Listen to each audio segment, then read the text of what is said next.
You are listening to Fantha Tracks. Powered by FanthaTracks.com. It's the Fantha from Down Under. Alright guys, welcome back to the one, the only Fantha from Down Under, live on Fantha Tracks Radio, brought to you by, of course, the kind folks over there. And of course, go and check out all the other shows on the platform. You're going to enjoy it, of course.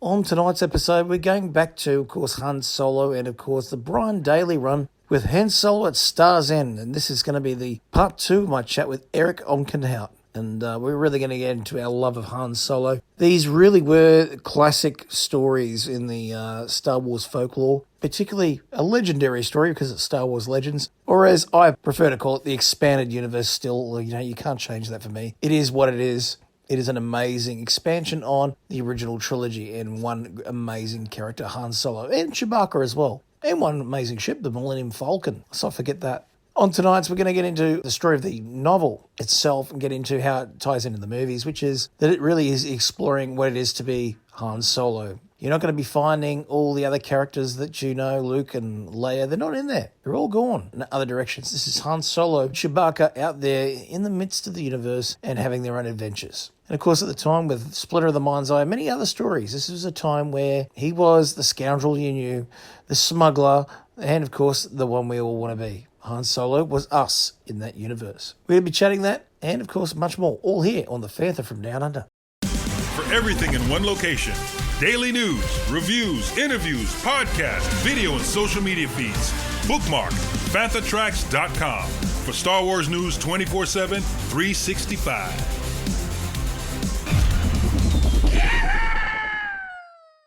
You know, we used to play West End Star Wars back then, and we'd do the same with our Corellian freighters. We'd be sitting there going, right, what can I... Well, we got 0.5 past light speed. What if we go 1 full point past it? And that's what we would do is finish a mission, get the money, the credits, and we'd try and beef up those things. But, you know, who's to say? You know, big influence Fast and Furious had on that. Yeah. I remember, same thing. I used to work with a friend of mine. His name was Ed. He used to live right around the corner from where we worked. Mm-hmm. So after work, I'd go straight to his house, go in his bedroom, and we just play Gran Turismo the whole night. we just goof around. We go in the opposite direction everybody else is going. We just had a blast. Or I'd be playing in my bedroom. I would put Metallica on repeat on the CD player, turn the music down on the game, and just play and listen to Metallica. It's that customization that we see in there that Han Solo is really, I think, an influence for. You know, it's like an old dingy, old beat up van. It's a transport vehicle. So the Falcon, even in these novels, the Star's End, Revenge, and of course, going on from there, they all had that little bit where he's going, he's a tinkerer. He likes to tinker with his vehicles. You think that comes from George Lucas's love for hot rods and cars and things like that, right? Yeah, definitely. I think so. And going back to even the car that he crashed, the Fiat. He tinkered that one too. Yeah, broke the seatbelt. yeah. Funny that, isn't it? Yeah. George isn't the kind of person I could see behind a car like that. It's weird, but he is. He used to do it with Paul Newman. Yeah. I guess that crash changed who he was. So he was a different person before that crash. He was more kind of a little reckless. Mm-hmm. Then he crashed, and then he kind of pulled it all together. But, hey, I'm going to die if I don't stop doing this. I'm kind of surprised that George didn't do the movie Ford versus Ferrari. I still haven't seen that, and I really want to see that. Oh, you like it. It is awesome. And you get to see Jason Bourne versus Bruce Wayne. Matt Damon versus Christian Bale. You're making this up, I know. No. They have a fight in it. Oh, you're right. Yeah, they do. Yes. They do. It's hilarious because they're using everything from trash cans to whatever they can find. It's not like a martial arts fight. It's like it's like two brothers bashing each other. Yeah. I forgot they were in it because you don't really hear much about them. It's all about the cars. It's totally about the cars, But going back to it, I think you're right. I think George has sort of informed a lot of what Han Solo does, I think so. The tricks that you can do. The only thing I will say is that I think that George was living out his fantasies of speed and, of fast vehicles through Star Wars. Oh, absolutely. Yeah. I mean, the whole way he filmed was like fast paced and this and that. It was just like, that's the way he did things. Everything was like fast, more intense. Totally. So let's get a bit more specific on Han Solo. So obviously the original trilogy gave an arc that a lot of people don't talk about, that Han Solo had an arc, and he certainly did. He became somebody that was from an unscrupulous sort of background of being somebody who was involved in everything from petty theft to, stealing, smuggling. Yeah. Spice. So spice is basically drugs, folks. Let's just put it that way, put it nicely. And fuel, obviously we see in the Solo film. Then as we see it progress, he meets Luke. Luke is actually, and makes him somebody that's, first of all, kinder, more generous, and willing to put his life on the line for others. So what do you think of him sort of changing who he is in that movie? I just think that he was kind of like Luke to begin with. He was like, young, and he was a good person, and he was like positive, and I have a good feeling about this, things like that. He was wanted to make a name for himself, and then he just got screwed over by Beckett. Yeah. And then Kira kind of like turned on him, but I think she had to do it out of her own good, so she didn't really have a choice. And I think after that, he kind of changed his tune. He became like more cynical. Oh yeah, big time. Big time. So I think that's part of what it really is. Is the end of the day, he is a cynic. And at the end of the day, that's just naturally who he is. And the beauty of that movie is that it put him there. Like everything that he tried to do right. He tried to do the right way. Right. But he also didn't have the father figure there for that. Beckett's not exactly a father figure. No. No, it's more like that shady older brother. Yeah. Which you come into when they finally meet Lando. And Lando's kind of like that friend, or, he's kind of, I think, more a brother, to be perfectly honest. But that's trying to screw him over in every second thing, But Han just got lucky. Lando's not lucky. Yeah. That's the difference in between the two characters. Lando sets up a deal and wants the deal to go right to get where he is, but he always gets the crappy end of the deal. Lando cheated twice. Yeah, he cheated twice, but that's the thing, is like he's setting up a deal. He knows he doesn't have luck, and he has to let that deal run through, even when it's a fib. It's not real, Yeah.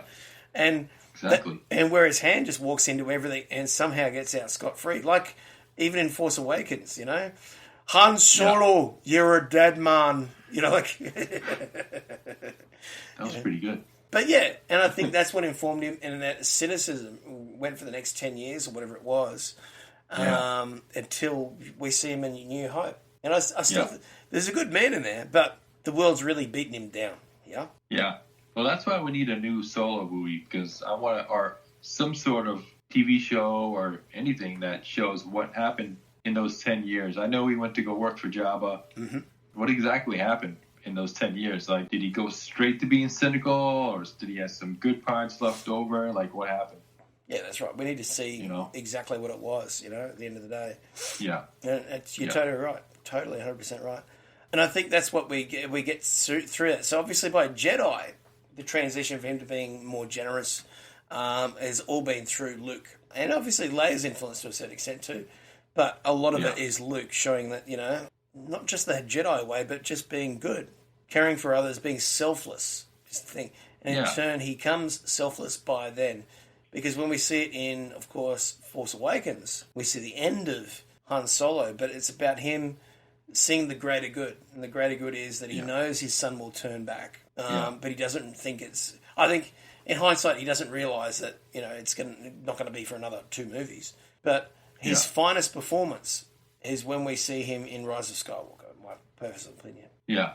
Oh, that was I was not expecting that at all.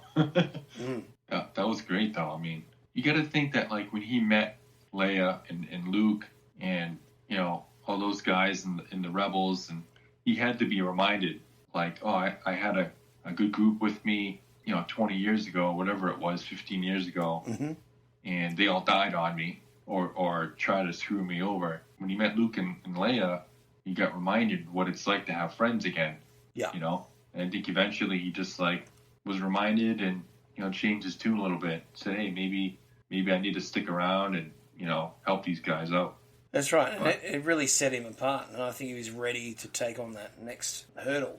But that's the thing. He's become Luke, if in any other way. He is Jedi-like in some ways. He may not be a Jedi, but he stands for what the Jedi are by Force Awakens.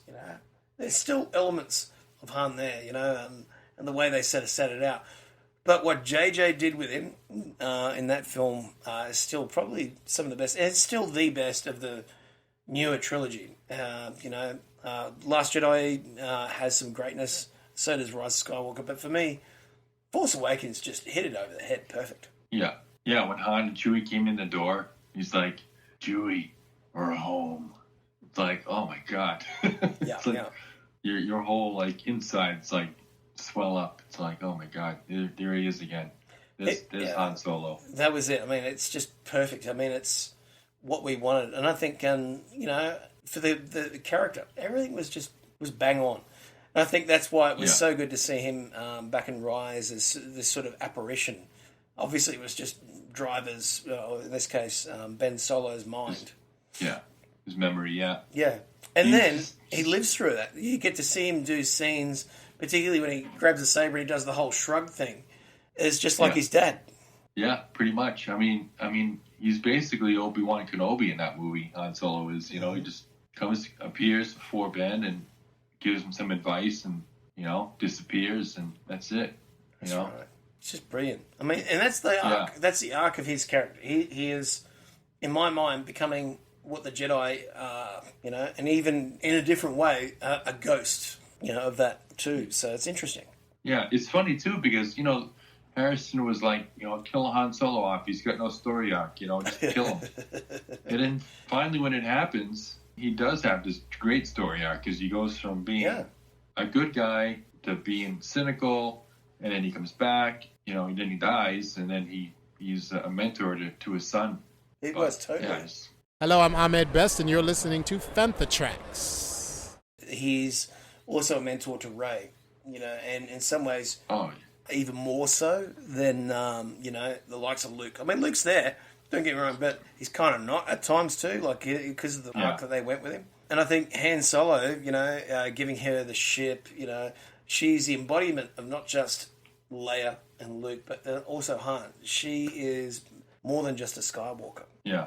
Yeah, gives her the gun and tries to, give her a job on the ship. And he's basically her father for a movie for a couple hours anyway. It's crazy. But I was looking into the way that Harrison Ford's always done this, probably more so with Indiana Jones, but always had that sense of, bringing things together, melding it, getting out there. And anyway, but one of the things they were talking about was that, Harry's always been involved in wanting to project the story where it goes. And I think a lot of what Han Solo was just him chatting to the director and sort of infecting the story with his own life experience, maybe. Yeah, I think Han Solo is basically Harrison Ford, just like Carrie Fisher's Princess Leia. Mm-hmm. No matter what they do, what other roles they play, they're always going to have Han Solo inside of them, Oh, yeah, definitely. It's just part of who he is. Can't get rid of it. Both names start with H. And, ready for it? Harry Jones Jr. Henry. Well, Henry is Harry. Henry is Harry. Harry Henry. There you go. Yeah. Isn't that funny? And we didn't know that because it was always Indiana. We named the dog Indiana. Yeah. No, wait a minute. Wasn't it Henry? Yeah, Henry. Yeah, Henry's Harry. Okay. Like, as in, like, it's, out here in Australia, Harold is also considered Henry. Okay, I didn't know that. I don't know if that's like that over here. Might my be different in states. My sister just got a dog, and she named it Henry. So whenever she calls it Henry, I think of Indiana Jones. Ah, nice. You go, Junior. Yeah. Yeah, you have to do Henry? that. Nice. Yeah. And what breed? It's an English Labrador, English Golden Retriever. Golden Retriever. Like, oh, beautiful. They're beautiful dogs. They are. Absolutely gorgeous. Well, named after the best archaeologist in the book, and his father. Absolutely. Yes, of course. Thank you very much. This is Sean Connery here, live on The Fantha from Down Under, Shaker. Yeah. And it's funny, too, because the dog will dig up the ground. Like, maybe he's looking for stuff. Nice. Perfect name. Yeah. So, obviously, we've been chatting for about an hour about our feelings and what goes around Han Solo. But if you could wrap it up in what you think the character is for you, what is it that makes Han Solo so special? I just think that he is he's so iconic now, you know. Yep. Han Solo. It's like everybody knows Han Solo is. I just think he's cool because he doesn't have, I don't know if I can say that. I was going to say he doesn't have any force powers, but I think everybody does a little bit. Does he have midi-chlorians? He's got some. He has to have some. Yeah, they all have Maybe like a few. Yeah. I mean, you can't fly the Falcon like that and not have any midi-chlorians. Oh, look, there's got to be some sway there, you know, and Yeah. I still remember that sort of interview. It's on the big box set, the original one, not the new Disney box set that they've got out, but the original one that George put out before he went. He put out one that had all the little interviews with Liam Neeson and all that, and he goes, "Yeah, midichlorians, you know, I know what a midichlorian is, you know," and he started talking about. He speaks for about 15 minutes about his thoughts on midichlorians. Wait, who did? Liam Neeson. Oh, yeah. He was talking about how it's all about symbiosis. It's all about relating that one part of the world needs to also help the other part of the world, because at the end of the day, it's still the same ecosystem, you know, still together, you know. And at the end of it, you know what he said? What's that? "I will find you, and I will kill you." No, he didn't say that. I'm sure he didn't. Actually, I just saw another trailer for yet another Liam Neeson Taken like movie, and he says the same freaking thing again. He's like, "That's right, I don't know who this is, blah, blah, blah, blah, blah." You know, like right. Righto, Liam, come on. Charlie Bronson's left a nice little nest egg there for you, obviously, with all the Charlie Bronson movie he keeps cloning.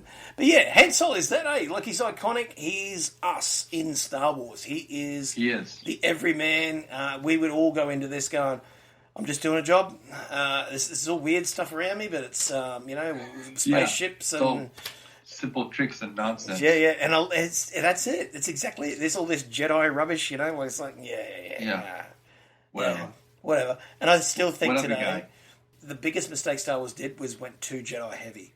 I think that's one of the mistakes Star Wars has made, because the relatability to Jedi, George even said himself, the Jedi aren't really heroes. It's about the dogmatic tradition, and that's what it was about. This prequel trilogy was breaking down you know, why the Jedi weren't good. And the rebuild of that now with Rey sort of taking it in a different direction. The fact that the Sith and the Jedi had traits that probably needed to come together. So let me just answer your question so I don't leave you hanging. So kind of like what you said, he's an iconic character. He doesn't have any special powers. He's just a guy that's trying to make a living, and he gets thrown in this war, and he kind of didn't have a story arc for, like, I don't know, 30 years, and all of a sudden he's got this really great story arc, in my opinion. Yeah, and he does, doesn't he? He's just a cool dude. He's the coolest character. Look, I'm going to say, like, he's just cool. There's a charisma. There's a charm, you know? He's like the Fonzie of Star Wars. He is. Yeah. You know? And I think that's it. That's the big thing about it. You know, it really, really is. And there's a sensibility to the character too. Again, great to sort of go through how it's influenced us as well, and really brought about, you know, a difference for not only fandom, but where things are. And I think that's something that a lot of people don't get a chance to do. You know, really look at it in a microscope. Really, I mean, Luke does to some degrees. Princess Leia, the way Carrie brought it out, is relatable as well, but not as relatable as the way that Harry played this character. Yeah. I remember when I was younger, I was probably like in my 20s, and I'd be driving, getting on the highway. Like, I'd have my niece with me because we just came from the comic book store, and she's like, I don't know, 5 or 7 years old. And I'd be getting on the on-ramp for the highway, and I'd tell her, "Punch it, Chewie." You know? And then I'd hit the gas and we get on the highway, you know? So it's things like that you remember from Han Solo. Oh, hell yeah. It's the best. It's the best. And, folks, that's the thing is you're going to enjoy that for the next 2 episodes as well as we go through the others too. Stay tuned after this as we go through what I loved about, obviously, those 2. when it comes to, of course, the great work of Brian Daley, who also did the NPR radio dramas, which is great. Yeah, those are awesome. Oh, they're great. Aren't they fantastic? And we also have the Lando books, which we'll be looking at as well in coming episodes. Next 6 massive episodes of Fantha from Down Under, out fortnightly every Saturday on Fantha Tracks Radio. Now, Eric, where can we find you on the web to catch up with you? I'm on Facebook once in a while. Just look for my name, Eric Onkenhout. And I'm on Twitter. Same thing. Just look for my name. I write for Skywalking Through Neverland. I've been doing like comic book reviews, and I did a review of a book called All Up by J.W. Winsler. Awesome. And I write for Fantha Tracks once in a while as well. Nice. We're going to leave links for Eric there for you guys to go and check out his work. Obviously, Skywalk Through Neverland, dear friends of the show, and over to, of course, Richard and Sarah. Now, Richard's the biggest Dune fan there ever was, or should be. Richard, you need to watch the movie, buddy. He promised me he's going to watch the movie soon. He's going to watch Dune. Yeah. Just like I promised you, I'm going to read the book. Yeah. That's it. You got to do it.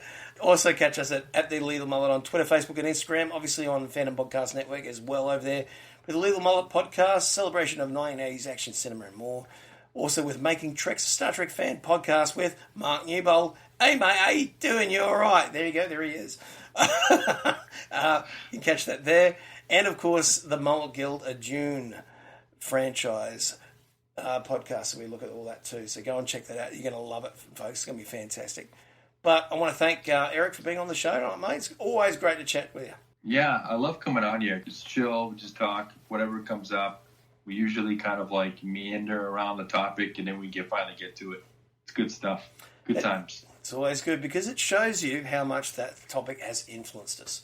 Han Solo or not. So, but stay tuned, folks, after the little promo as we get into looking at Han Solo at Star's End. I'm Anthony Daniels, and you are listening to Fantha Tracks. Well done. Alrighty, folks. As promised, here we are to chat Han Solo at Star's End. And of course, this is written by Brian Daley, somebody I've got a lot of time for. Mainly through my introduction to Star Wars of Brian Daley's been through the NPR radio dramas, which are still classic to this day, and I consider them canon. They're canon for me, regardless of Disney's situation with it and whether it's canon or not. It is fantastic, and I know Adam Harris of My Saga and a few others will echo that sentiment. It is that amazing. The cover art on this one is great, and still to this day, the original cover art is the best, and that was done by Wayne Douglas Barlow. And of course, it's got the classic, Chewbacca off to the right on the poster art there, and it's got obviously Han doing the classic blaster on the side, smashing it out, and he's just really, it's picturesque. It's Star Wars. It almost looks like that art of Luke aiming up to the Death Star with Vader's sort of arm behind. Great edition. Unfortunately, I never had that edition. I've only ever seen it, obviously, online and stuff like that, and in fan magazines, etc. Like, what I have got is the new Omnibus edition, which has come out. So I've got that, plus the Lando Calrissian trilogy as well. So I am going to be diving into these intermittently as we go through the series here on Fantha from Down Under. As you can guess, the show has changed. We are heading less into the fandom itself, more into the expanded universe part, and really celebrating it, because I think it's getting a bit of a bad rap these days by newer fandom. It's older. It's aged in a different way. There's some people that absolutely love it, some that don't, and unfortunately, I'm finding a lot of the younger fandom just sort of dissing it completely, not even giving it relevance whether it's good or bad. And to me, that's not the way to look at things in a fandom, is to give it a chance if you haven't read it before, and vice versa. But to get to it, obviously Del Rey published these April 1st, 1979 hardcover. And it came out in September 12, 1979, and paperback as well. And the ones I have seen around have been, majoritively been all in paperback reissues and stuff like that. It's a fairly small book. It's only 208 pages, and it does take place 2 years before the Battle of Yavin and between a year before the Battle of Yavin. The series itself is actually called Star Wars The Han Solo Adventures. So you can see that it's really trying to build up that character, and they knew that it was such a big hit with the fans, obviously. And I think one of the great things about that part of the series is that we've had it with Luke, and I think the Marvel comics really pushed Luke, Obi-Wan, Vader. Even from when I was reading them as a kid, that's all I remember. I do remember Solo, but not as much. And that's just one of those big parts of it too. It's really, he was the person, as we mentioned in the chat earlier with Eric, he's the person that you're relating to, because he was the everyman. He's the person that he was cool. And he's like that cool guy at school that had the hotted up car, that on a Friday would be doing burnouts, and everyone wanted to have his car, his jacket, his everything. And that's what it is, or they're just a cool person in general. Of course, Millennium Falcon being that V8 supercharged car and vice versa. And of course he had his best pal, the Wookiee, a pal that you could trust that was always there. And that's what really brought it down to us. He was a bit like Jack Burton in The Big Trouble in Little China, except he could shoot and he could aim and get what he was after, even though he's goofy as Jack Burton in some ways. There's a lot of comedy to Han. A lot of people forget about. I think they miss the point that, yeah, as good as a smuggler and scoundrel and one-time card shark as well, there he is. He's a used car salesman and a bit shonky on the sides. I mean, we see that right up to Force Awakens. As mentioned earlier, he goes, Han Solo, you're a dead man. And after that, of course, he has that, that great deal where he's trying to say, well, hey, I've got a great deal for you. And they're always... it's the luck that gets him through, because Lando sets up deals and they're never good, because he's always cheating his way through things. And I think that's half the thing, the change that Han brings to him. And it's a little bit of the way that Luke brings to Han by Jedi. He's a compassionate hero, friend, brother in arms. In this case, brother-in-law soon too to Luke. And it's that infection of hope and decency, all that sort of stuff. We see that carry through. But in this one, it's an interesting story because, again, we're getting to see him in an element by himself. You don't have Luke, you don't have Leia, you don't have any of the sort of trappings from Star Wars, because that was the mandate given to Brian Daley. It's like, you can use this character, Han Solo, this character, the Wookiee, Chewbacca, and you can use their craft, which, of course, is the Millennium Falcon. Other than that, you can't use anything that's in the movies. You need to come up with your own. And that's why we have such an interesting story. I'm Gareth Edwards, and you're listening to Fantha Tracks Radio. So here's a rough outline of the plot. Spoilers ahead for those that haven't read this story before, but I will say, spoilers for a story written in 1979. If you haven't got off your backside and actually read this series, then, mate, that's on you, eh? All right. Discovering that they would actually need some type of waiver in order to take the Millennium Falcon and work in areas of the galaxy called the corporate sector. Otherwise, they're going to get caught out by the authorities, the Empire. Han Solo and Chewbacca try and get in touch with Doc, who's an outlaw technician, so somebody that can actually help them get through and basically set up the Falcon to run through those systems untouched without any trouble. But they find that Doc's daughter, Jessa, lets them know that her father's vanished and he's basically been kidnapped, they presume. And, of course, starts a mystery that they're going to have to solve. This is kind of, in some ways, a little bit of a Sherlock mystery, but sometimes not when you think about it really, for particularly the character of Han Solo. He's not that kind of person, He's going to beat on things till they go through and find out what they find. He'll just do the same action over and over until he figures something out. So he works out a deal with Jessa, basically so that he gets the waiver and that he can make the Falcon have the modifications so that there's work for it. And Chewbacca will also help out and try and find out what happened to Doc. They're trying to find out what's happening. And because basically they're all enemies of the CSA, which is the Corporate Sector Authority, which is something outside the Empire that is basically the same resemblance of the Empire. I kind of think that Brian has sort of brought that in as almost like Corellian authority, but at this stage they're so far out of that part of the galaxy because, again, they had to have new elements. And I think this is why it was brought into it. And basically the CSA are that, military authority, if you like. They're the police of that sector. But really, let's face it, folks, it is an Empire wannabe in this story. So Han and Chewbacca have to basically go through and they have to escort this droid called Bollocks, which is a story itself. Now, you think about it, in UK, when this was released, you can't say Bollocks.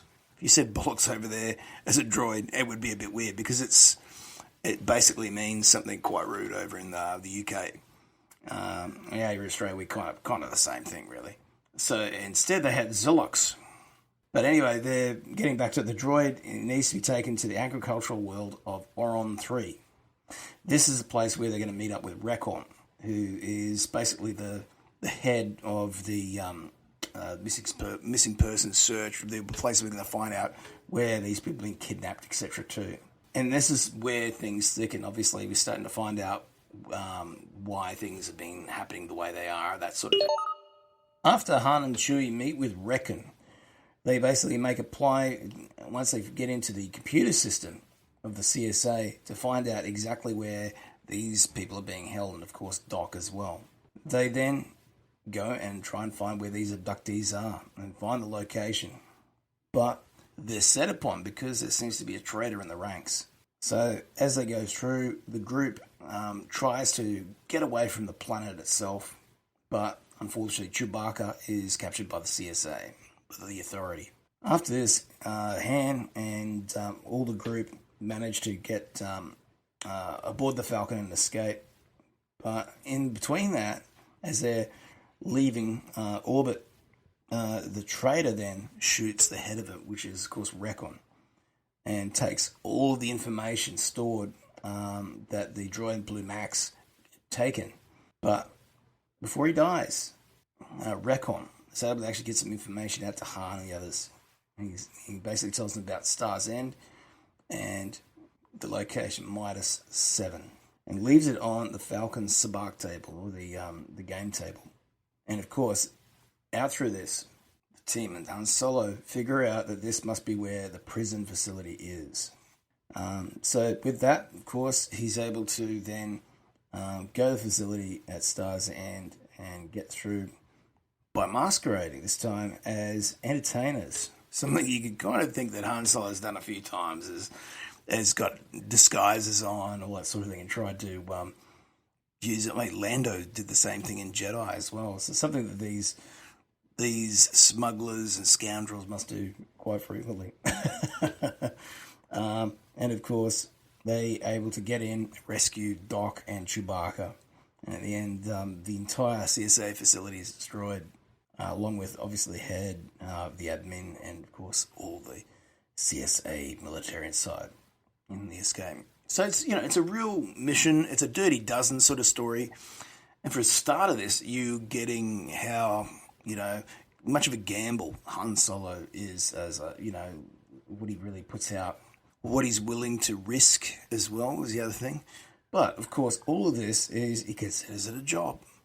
Chewbacca's there as his co-pilot, there to help him, but at the same time, it's all for one goal, is to help them get more jobs. So he's kind of like a contractor, and that's why he's not a mercenary, he's not any of those things that you would think. It's not a moral thing that he's doing. At this stage in his life, it is just get the job done, get the credits. Get the job done, get the credits. This story absolutely nails that part of the story for his character. And that's why I think it's probably the strongest out of them. Although, as we get onto it, Han Solo's Revenge and more, we get to see more flourishes of the character. Now, this story itself, too, was also made into a comic adaptation by Archie Goodwin and Alfredo Alcala. Of course, they've done the same sort of things. Like you can get this in the Dark Horse edition, this is where I got it, was the classic Star Wars run, Han Solo at Star's End. And that came out late 90s as sort of the big hiatus. I'm sorry, that's the wrong word. But at the same time, it was like Dark Empire and all those, Tom Veitch, Cam Kennedy run of Star Wars. Just some of the best comics. And Marvel can't touch that, I've got to say. as much as I like some of the new Marvel stuff. Sorry, guys. Dark Horse nailed Star Wars, the feel of it. But yeah, it's really, really interesting, particularly that this is a different area that you haven't seen, different characters, but they're in that mold of Han Solo. Recon and Han, obviously, Bollocks, all those sorts of stuff. It's all there. And it's always interesting when you got a trade up, because you don't know who it is. It's trying to figure out who is what and all that sort of thing too. So this is a great story, and if you haven't read it, you need to. And out of the 5 Fanthas, it gets 3.5. Well, that's all we have time for here tonight on the Fantha from Down Under. And we'll catch you next time, same place, same channel, and of course, with more Star Wars news in a single file from FanthaTracks.com's Australian edition. That's right, we'll catch you next time. So, until then, may the Force be with you, and enjoy your Star Wars fandom. We'll see you next time. Warning, no Tauntauns were harmed in the filming and recording of this podcast.